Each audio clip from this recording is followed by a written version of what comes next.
Guys, welcome back to the channel. ಮೊದಲನೇದಾಗಿ ನಮ್ಮ tribal chief Roman Reigns ಹಾಗೆ best in the world CM Punk ಅವರ ಬಗ್ಗೆ ಮಾತಾಡೋದಾದ್ರೆ, ನಿಮ್ಗೆ ಗೊತ್ತಿರಬಹುದು ನಿನ್ನೆ ಮಂಡೇ ನೈಟ್ ಅಲ್ಲಿ ಲಿಟರಲಿ ರೋಮನ್ ರೈನ್ಸ್ ಅವ್ರನ್ನ ಸಿಎಂ ಪಂಕ್ ಅವರು ಚಿಂದಿ ಉಡಾಯಿಸಿದ್ರು ಅಂತ ಹೇಳ್ಬೇಕು. ಅದಕ್ಕಿಂತ ಮುಂಚೆ ಇವರಿಬ್ಬರ ಫೇಸ್ ಆಫ್ ಆದಾಗ ರೋಮನ್ ರೈನ್ಸ್ ಅವರು ಆ ಒಂದು ಪ್ರೋಮೋ ಬ್ಯಾಟಲ್ ಅಲ್ಲಿ ಅಪ್ಪರ್ ಹ್ಯಾಂಡ್ ನ ತಗೊಂಡಿದ್ರು. ಬಟ್ ನಿನ್ನೆ ಮಂಡೇ ನೈಟ್ ಅಲ್ಲಿ ಕ್ಲಿಯರ್ ಆಗಿ ಸಿಎಂ ಪಂಕ್ ಅವರು ಪರ್ಸನಲ್ ಆಗಿ ರೋಮನ್ ರೈನ್ಸ್ ಅವ್ರಿಗಿಂತ ಜಾಸ್ತಿ ಅಪ್ಪರ್ ಹ್ಯಾಂಡ್ ನ ತಗೊಂಡ್ರು ಅಂತ ಹೇಳ್ಬೇಕು. ಲಿಟರಲಿ ಅವರು ಯಾವ ರೀತಿ ಹೇಳ್ತಾರೆ ಗೊತ್ತಾ, ರೋಮನ್ ರೈನ್ಸ್ ಈಗ ನೀನು ಒಂಟಿ ಆಗಿದೆಯಾ, ನಿನ್ನ ಕಸನ್ಸ್ ಗಳು ನಿನ್ನ ಜೊತೆ ಇಲ್ಲ, ನಿನ್ನ ವಾಯ್ಸ್ ಮ್ಯಾನ್ ಪಾಲಿಮೆನ್ ನಿನ್ನ ಜೊತೆ ಇಲ್ಲ, ಯಾಕಂದ್ರೆ ಅವನನ್ನ ನಾನೇ ನಿನ್ನಿಂದ ದೂರ ಮಾಡಿದೆ. ಈಗ ನೀನು ಎಲ್ಲಾ ಕಡೆ ಒಂಟಿ ಆಗಿದೆಯಾ, ಭಯ ಪಡೋದಕ್ಕೆ ಹೋಗ್ಬೇಡ. ರಸ್ಸಲ್ ಮೇನಿಯಾ 42 ಮುಗಿದ್ಮೇಲೆ ನಾನ್ ನಿನ್ನ ಹೂತಾಕ್ತೀನಿ, ಅದು ಕೂಡ ನಿನ್ನ ತಂದೆಯ ಸಮಾಧಿ ಪಕ್ಕನೆ ನಾನು ನಿನ್ನ ಹೂತಾಕ್ತೀನಿ. ಆಗ ನೀನು ನಿನ್ನ ತಂದೆ ಜೊತೆ ಚೆನ್ನಾಗಿರು, ಒಂಟಿಯಾಗಿ ಇರೋದಕ್ಕೆ ಬಿಡೋದಿಲ್ಲ ನಿನ್ನ. ಅಲ್ಲಾದ್ರೂ ನೀನು ಯಾರಾದ್ರೂ ಜೊತೆಗಿರು ಅಂತ ನಮ್ಮ ಸಿಎಂ ಪಂಕ್ ಅವರು ಲಿಟರಲಿ ರೋಮನ್ ರೈನ್ಸ್ ಅವರ ಫಾದರ್ ಬಗ್ಗೆ ಮಾತಾಡ್ತಾರೆ. ಸೊ ಇದು ರೋಮನ್ ರೈನ್ಸ್ ಅವರಿಗೆ ಈಗ ಸಿಕ್ಕಾಪಟ್ಟೆ ಪರ್ಸನಲ್ ಆಗಿ ಟಚ್ ಆಗಿದೆ ಅಂತ ಹೇಳ್ಬೇಕು. ಅಂಡ್ ಮಂಡೇ ನೈಟ್ ಮುಗಿದ ಮೇಲೆ ನಮ್ಮ ಸಿಎಂ ಪಂಕ್ ಅವರು ಹೊರಟೋದ್ಮೇಲೆ ರೋಮನ್ ರೈನ್ಸ್ ಅವರಿಗೆ ಆ ಒಂದು ವಿಚಾರಕ್ಕೆ ಯಾವ ರೀತಿ ರಿಯಾಕ್ಷನ್ ಕೊಡಬೇಕು ಅಂತಾನೆ ಗೊತ್ತಾಗೋದಿಲ್ಲ. ಅವರು ಸಿಕ್ಕಾಪಟ್ಟೆ ಕೋಪ ಮಾಡ್ಕೋತಾರೆ. ಅಂಡ್ ಡಬ್ಲ್ಯೂ ಅವರೇ ರೋಮನ್ ರೈನ್ಸ್ ಅವರು ಮಂಡೇ ನೈಟ್ ಮುಗಿದ ಮೇಲೆ ಹೋಗ್ತಾ ಇರ್ತಕ್ಕಂತಹ ಫುಟೇಜಸ್ ಗಳನ್ನ ಅಫಿಷಿಯಲ್ ಆಗಿ ಅಪ್ಲೋಡ್ ಮಾಡಿದ್ದಾರೆ. ಅಂಡ್ ಇದರಲ್ಲೂ ಕೂಡ ನೀವು ನೋಡ್ತಾ ಇರಬಹುದು ರೋಮನ್ ರೈನ್ಸ್ ಅವರು ಎಷ್ಟು ಕೋಪ ಮಾಡ್ಕೊಂಡಿದ್ದಾರೆ ಅಂತ. ಸೊ ಆ ಒಂದು ಲೈನ್ ಇತ್ತಲ್ಲ, ಆ ಒಂದು ಲೈನ್ ಲಿಟರಲಿ ಅನ್ಸ್ಕ್ರಿಪ್ಟೆಡ್ ಅಂತಾನೆ ಹೇಳ್ಬೇಕು. 100% ನೆಕ್ಸ್ಟ್ ವೀಕ್ ರೋಮನ್ ರೈನ್ಸ್ ಹಾಗೆ ಸಿಎಂ ಪಂಕ್ ಅವರ ಫೇಸ್ ಆಫ್ ಆದಾಗ ರೋಮನ್ ರೈನ್ಸ್ ಅವರು ಕೂಡ ಸಿಎಂ ಪಂಕ್ ಅವರ ಫ್ಯಾಮಿಲಿನ ತಗೊಂಡು ಬರ್ತಾರೆ. ಸಿಎಂ ಪಂಕ್ ಅವರ ವೈಫ್ ಆದಂತಹ ಏಜೆಲಿ ಹಾಗೆ ಅವರ ನಾಯಿ ಆದಂತಹ ಲ್ಯಾರಿನೂ ಕೂಡ ಇಲ್ಲಿಗೆ ಕರ್ಕೊಂಡು ಬರ್ತಾರೆ ಅಂತಾನೆ ಹೇಳ್ಬೇಕು. ಲಿಟರಲಿ ಪಾಪ ಗುರು ಲ್ಯಾರಿ ಈಗ ತಾನೇ ತೀರೋಗಿತ್ತು, ಈಗ ಅದನ್ನು ಕೂಡ ರೋಮನ್ ರೈನ್ಸ್ ಅವರು ತಗೊಂಡು ಬರ್ತಾರೆ.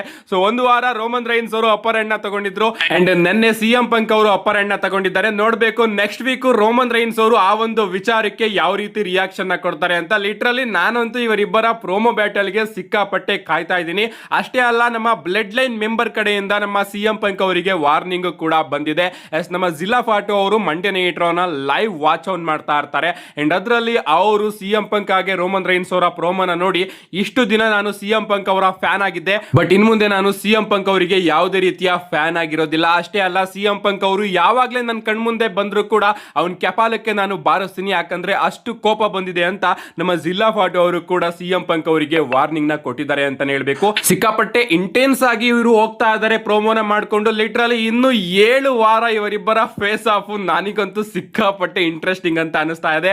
ಸೊ ಇವರಿಬ್ಬರ ಫ್ಯೂಡ್ ಇಂದಾನೆ ನಾವು ಈ ಬಾರಿಯ ರಸ್ಸಲ್ ಮೇನಿಯಾನ ಲಿಟರಲಿ ಎಂಜಾಯ್ ಮಾಡ್ತಾ ಇರೋದು. ನೋಡೋಣ guys, next time face off ಅಲ್ಲಿ ಯಾರು ಗೆಲ್ತಾರೆ ಅಂತ. ಒಂದ್ ಕಡೆ ರೋಮನ್ ರೈನ್ಸ್ ಹಾಗೆ ಸಿಎಂ ಪಂಕ್ ಅವರ ಆನ್ ಟೆಲಿವೈಸ್ ಪ್ರೋಮೋ ಬ್ಯಾಟಲ್ ನಮಗೆ ನೋಡೋದಕ್ಕೆ ಸಿಗ್ತಾ ಇದ್ರೆ, ಆಫ್ ಏರ್ ಅಲ್ಲಿ ನಮಗೆ ಜೇಡ್ ಕಾರ್ಗಿಲ್ ಹಾಗೆ ರಿಯಾ ರಿಪ್ಲಿ ಅವರ ನಡುವೆ ಲಿಟರಲಿ ಯುದ್ಧನೇ ಆಗ್ತಾ ಇದೆ. ರೀಸೆಂಟ್ ಆಗಿ ನಮ್ಮ ಜೇಡ್ ಕಾರ್ಗಿಲ್ ಅವರು ರಿಯಾ ರಿಪ್ಲಿ ಅವರ ಬಗ್ಗೆ ಒಂದು ಸ್ಟೇಟ್ಮೆಂಟ್ ನ ಕೊಟ್ಟಿದ್ರು. ಅಂಡ್ ಅದಕ್ಕೆ ಉತ್ತರವಾಗಿ ನಮ್ಮ ರಿಯಾ ರಿಪ್ಲಿ ಅವರು ಕೂಡ ಜೇಡ್ ಕಾರ್ಗಿಲ್ ಅವರಿಗೆ ಹೇಳಿದ್ರು, ನೀನ್ ಬರೀ ಮಾತಾಡ್ತೀಯ ಅಷ್ಟೇ, ಮಾತು ಬಿಟ್ರೆ ನಿನ್ ಕೈಯಲ್ಲಿ ಏನು ಕೂಡ ಮಾಡೋದಕ್ಕೆ ಆಗೋದಿಲ್ಲ ಜೇಡ್ ಕಾರ್ಗಿಲ್ ಅಂತ. ಅದಕ್ಕೆ ನಮ್ಮ ಜೇಡ್ ಕಾರ್ಗಿಲ್ ಅವರು ರಿಯಾ ರಿಪ್ಲಿ ಅವರಿಗೆ ಹೇಳಿದ್ರು, ಹೌದಾ ನಾನು ಯಾವ ರೀತಿ ಮಾತಾಡ್ತಾ ಇರ್ತೀನಿ, ನೀನೋಗಿ ಕ್ರಿಯೇಟಿವ್ ಮೆಂಬರ್ ಬಳಿ ಅರ್ಧ ಗಂಟೆ 1 ಗಂಟೆ ಕೂತ್ಕೊಂಡು ಮಾತಾಡ್ತೀಯಲ್ಲ, ಆ ರೀತಿ ನಾನು ಯಾವತ್ತೂ ಕೂಡ ಮಾತಾಡಿಲ್ಲ ಅಂತ ಹೇಳ್ಬಿಡ್ತಾರೆ. ಅಂಡ್ ಈ ಒಂದು ವಿಚಾರ ನಮ್ಮ ರಿಯಾ ರಿಪ್ಲಿ ಅವರಿಗೆ ಇಷ್ಟ ಆಗೋದಿಲ್ಲ. ಅಂಡ್ ಅದಕ್ಕೋಸ್ಕರ ಅವರು ರೀಸೆಂಟ್ ಆಗಿ ತನ್ನ ಇನ್ಸ್ಟಾಗ್ರಾಮ್ ಅಲ್ಲಿ ಈ ಒಂದು ಸ್ಟೋರಿನೂ ಕೂಡ ಅಪ್ಲೋಡ್ ಮಾಡ್ತಾರೆ. ನಾವು ಫ್ರೆಂಡ್ಸು ಅಲ್ಲ, ನಾವು ಏನು ಕೂಡ ಅಲ್ಲ, ಸೊ ನಾವು ಸುಮ್ಮನೆ ಬಿಸ್ನೆಸ್ ನ ನಡೆಸ್ಕೊಂಡು ಹೋದ್ರೆ ಸಾಕು. ಸೊ ನೀನು ಮೊದಲು ಕೆಲಸನ ಯಾವ ರೀತಿ ಮಾಡೋದು ಅಂತ ಕಲಿ, 4th ವಾಲ್ ನ ಬ್ರೇಕ್ ಮಾಡೋದಕ್ಕೆ ಬರಬೇಡ ಅಂತ ನಮ್ಮ ರಿಯಾ ರಿಪ್ಲಿ ಅವರು ಜೇಡ್ ಕಾರ್ಗಿಲ್ ಅವರಿಗೆ ಹೇಳಿದ್ದಾರೆ. ಅಂದ್ರೆ ಸಿಕ್ಕಾಪಟ್ಟೆ ಪರ್ಸನಲ್ ಆಗಿ ತಗೊಂಡೋಗ್ಬಿಟ್ರು. ನಮ್ಮ ಜೇಡ್ ಕಾರ್ಗಿಲ್ ಅವರು ಇಲ್ಲಿ ರಿಯಾ ರಿಪ್ಲಿ ಅವರಿಗೆ ಹೇಳ್ತಾ ಇದ್ದಾರೆ, ನೀನು ಹೋಗಿ ಕ್ರಿಯೇಟಿವ್ ಮೆಂಬರ್ಸ್ ಗಳ ಬಳಿ ಮಾತಾಡ್ತಾ ಇರ್ತೀಯಲ್ಲ, ನನ್ನ ಬುಕ್ಕಿಂಗ್ ನ ಹಂಗ್ ಕೊಡಿ ಹಿಂಗ್ ಕೊಡಿ ಅಂತ, ಆ ರೀತಿ ನಾನು ಯಾವತ್ತೂ ಕೂಡ ಮಾತಾಡಿಲ್ಲ ಅಂತ ನಮ್ಮ ಜೇಡ್ ಕಾರ್ಗಿಲ್ ಅವರು ಹೇಳಿದ್ದಾರೆ. ಅಂಡ್ ಬ್ಯಾಕ್ ಸ್ಟೇಜ್ ಅಲ್ಲಿ ಸಿಕ್ಕಾಪಟ್ಟೆ ಹೀಟೆಡ್ ಸೆಗ್ಮೆಂಟ್ ಗಳು ನಮಗೆ ನೋಡೋದಕ್ಕೆ ಸಿಗ್ತಾ ಇದೆ ಇವರಿಬ್ಬರ ನಡುವೆ.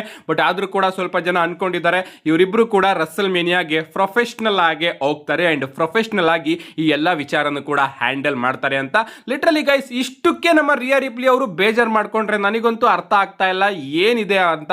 ಆದ್ರೂ ಕೂಡ ಟೆಲಿವಿಷನ್ ಅಲ್ಲಿ ಅವ್ರನ್ನ ಸಿಕ್ಕಾಪಟ್ಟೆ ಸ್ಟ್ರಾಂಗ್ ಆಗಿ ತೋರಿಸ್ತಾರೆ. ಬಟ್ ಜೇಡ್ ಕಾರ್ಗಿಲ್ ಅವರು ಹೇಳಿರ್ತಕ್ಕಂತಹ ಒಂದೇ ಒಂದು ವರ್ಡ್ ನ ಅವ್ರ ಕೈಯಲ್ಲಿ ಸಹಿಸ್ಕೊಳ್ಳೋದಕ್ಕೆ ಆಗ್ತಾ ಇಲ್ಲ ಅಂದ್ರೆ ಲಿಟರಲಿ ಇನ್ನೆಷ್ಟು ಸ್ಟ್ರಾಂಗ್ ಇದ್ದಾರೆ ಅಲ್ವಾ ರಿಯಾ ರಿಪ್ಲಿ ಅವರು. ನನ್ನ ಪ್ರಕಾರ ಇದರಲ್ಲಿ ನಮ್ಮ ರಿಯಾ ರಿಪ್ಲಿ ಅವ್ರದ್ದು ತಪ್ಪಿದೆ ಅಂತ ಅನ್ಕೋತೀನಿ. ಯಾಕಂದ್ರೆ ಅವರು ಕೂಡ ಇನ್ನೇನಾದ್ರೂ ಹೇಳಿದ್ರೆ ಇನ್ನೂ ಕೂಡ ಚೆನ್ನಾಗಿರೋದು. ನೋಡೋಣ ಆನ್ ಟೆಲಿವಿಷನ್ ಅಲ್ಲಿ ಇವರಿಬ್ಬರ ಫೇಸ್ ಆಫ್ ನಮಗೆ ನೋಡೋದಕ್ಕೆ ಸಿಕ್ಕಾಗ ಇವರಿಬ್ರು ಯಾವ ರೀತಿ ಇದನ್ನೆಲ್ಲದನ್ನು ಕೂಡ ಹ್ಯಾಂಡಲ್ ಮಾಡ್ತಾರೆ ಅಂತ. ನಮ್ಮ ನೆಕ್ಸ್ಟ್ ಅಂಡ್ ಫೈನಲ್ ಅಪ್ಡೇಟ್ ಕಡೆ ಬರೋದಾದ್ರೆ ಇದಿರ್ತಕ್ಕಂಥದ್ದು ನಮ್ಮ ವೈಪರ್ ರ್ಯಾಂಡಿ ಓಟನ್ ಅವರ ಬಗ್ಗೆ. ಲಿಟರಲಿ ಗೈಸ್, ಈ ಒಂದು ಸ್ಟಾಟ್ಸ್ ನ ನೋಡ್ತಾ ಇದ್ರೆ ನನಗಂತೂ 100% ಈ ಬಾರಿಯ ರಸ್ಸಲ್ ಮೇನಿಯಾದಲ್ಲಿ ಅಲ್ಲಿ ನಮ್ಮ ವೈಪರ್ ರ್ಯಾಂಡಿ ಆರ್ಟನ್ ಅವರು ಹೇಗಾದ್ರೂ ಮಾಡಿ 15 ಟೈಮ್ ಡಬ್ಲ್ಯೂ ಅನ್ಡಿಸ್ಪ್ಯೂಟೆಡ್ ಚಾಂಪಿಯನ್ ಆಗ್ತಾರೆ ಅಂತ ಅನ್ನಿಸ್ತಾನೆ ಇದೆ. ಎಸ್, ನಾನು ಯಾವ ಸ್ಟ್ಯಾಟ್ಸ್ ಬಗ್ಗೆ ಮಾತಾಡ್ತಿದ್ದೀನಿ ಅಂದ್ರೆ ನೀವು ಇಲ್ಲಿ ನೋಡ್ತಾ ಇರಬಹುದು 2008ರಲ್ಲಿ ನಮ್ಮ ಜಾನ್ ಸಿನಾ ಅವರು ರಾಯಲ್ ರಂಬಲ್ ನ ಗೆದ್ದಿದ್ರು. ಅಂಡ್ ಅದೇ ಫಾಲೋ ಅಪ್ ಅಲ್ಲಿ 2009ರಲ್ಲಿ ನಮ್ಮ ರ್ಯಾಂಡಿ ಆರ್ಟನ್ ಅವರು ರಾಯಲ್ ರಂಬಲ್ ನ ಗೆಲ್ತಾರೆ. ಇಷ್ಟಕ್ಕೆ ನಿಲ್ಲೋದಿಲ್ಲ, 2012ರಲ್ಲಿ ನಮ್ಮ ಜಾನ್ ಸಿನಾ ಅವರು ಮನಿ ಇನ್ ದ ಬ್ಯಾಂಕ್ ನ ಗೆದ್ದಿದ್ರು. ಅಂಡ್ ಅದೇ ರೀತಿ 2013ರಲ್ಲಿ ನಮ್ಮ ರ್ಯಾಂಡಿ ಆರ್ಟನ್ ಅವರು ಮನಿ ಇನ್ ದ ಬ್ಯಾಂಕ್ ನ ಗೆಲ್ತಾರೆ. ಇಷ್ಟಕ್ಕೆ ಇದು ನಿಲ್ಲೋದಿಲ್ಲ, 2025ರಲ್ಲಿ ನಮ್ಮ ಜಾನ್ ಸಿನಾ ಅವರು ಎಲಿಮಿನೇಷನ್ ಚೇಂಬರ್ ನ ಗೆಲ್ತಾರೆ.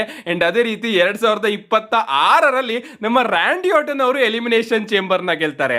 ಲಿಟ್ರಲಿ ನಮ್ಮ ಜಾನ್ ಸಿನಾ ಅವರು ಏನನ್ನ ಗೆಲ್ತಾರೋ ಅದರ ನೆಕ್ಸ್ಟ್ ಇಯರ್ ಸೇಮ್ ನಮ್ಮ ರ್ಯಾಂಡಿ ಆರ್ಟನ್ ಅವರು ಕೂಡ ಅದನ್ನೇ ಮಾಡ್ತಾ ಬರ್ತಾ ಇದ್ದಾರೆ. ಅಂಡ್ ಅದೇ ರೀತಿ 2025ರಲ್ಲಿ ಎಲಿಮಿನೇಷನ್ ಚೇಂಬರ್ ನ ಗೆದ್ದು ನಮ್ಮ ಜಾನ್ ಸಿನಾ ಅವರು ಡಬ್ಲ್ಯೂ ಅನ್ಡಿಸ್ಪ್ಯೂಟೆಡ್ ಚಾಂಪಿಯನ್ ಆಗಿದ್ರು.